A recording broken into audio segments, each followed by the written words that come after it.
Hey, I'm Scott, and I'm an American in Bangkok, coming to you from Starbucks in the Mall Bangkok. Today, I'm going to go over a letter from Wiranto that he sent to me, I don't know, a couple of weeks ago. And he asks, should a will and power of attorney be done in Thailand as well as the country of origin? Well, I'm no lawyer, so you know, take it for what that means.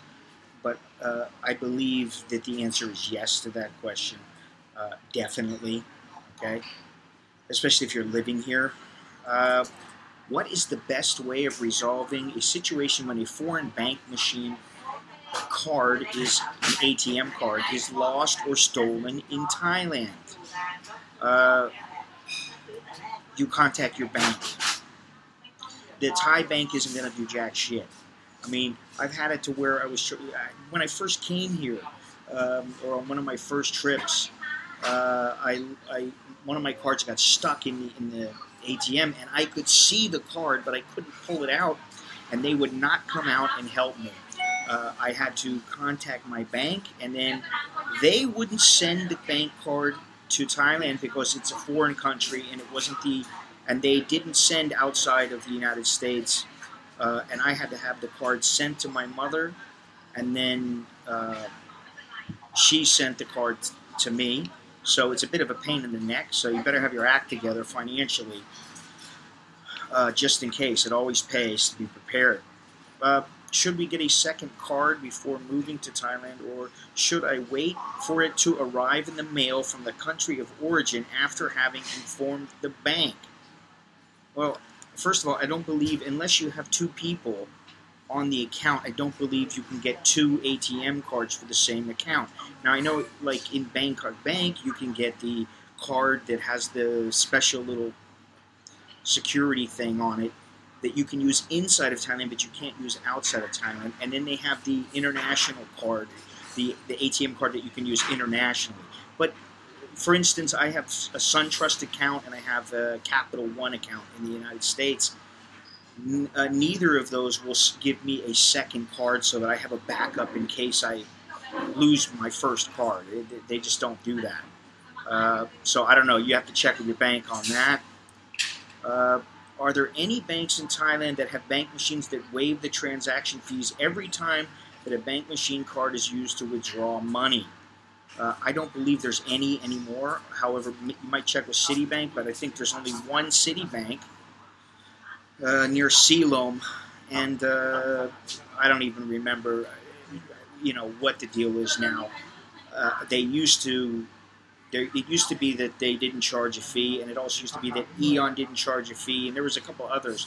And slowly but surely they've dropped off, and every Thai bank just about is charging 150 to 180 baht for you to make a withdrawal.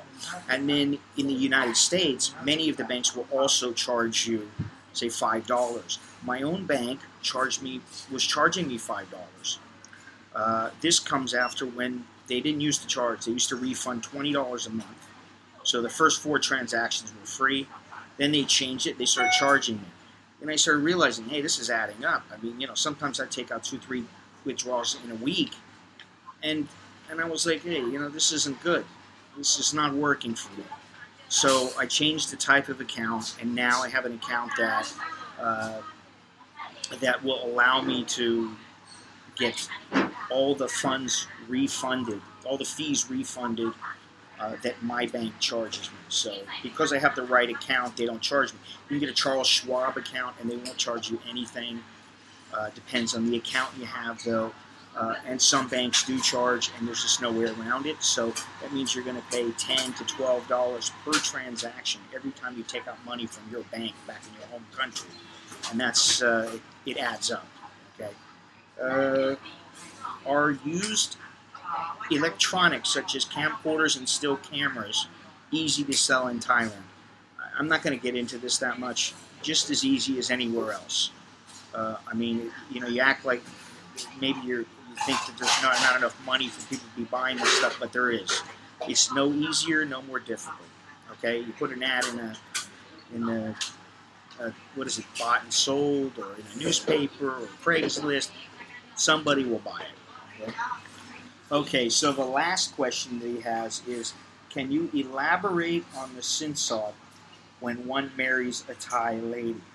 Well, this is a subject of great controversy because, first of all, I don't particularly like it. I don't think many foreigners really enjoy paying, and in many cases paying so that they can take care of a woman all their life. It doesn't make sense by Western logic to at least many Westerners, foreigners. However, here's the deal, and I've had conversations with many people, and I just had a conversation with a couple of the girls here at Starbucks, and what they said, it's not necessarily about the money, it's or how much, it's that you're willing to pay it. If you could just pay a little bit, whether you pay 100,000 or 200,000 baht, and then the family gives it back, it just shows kind of that you respect the culture, you respect the tradition or whatever.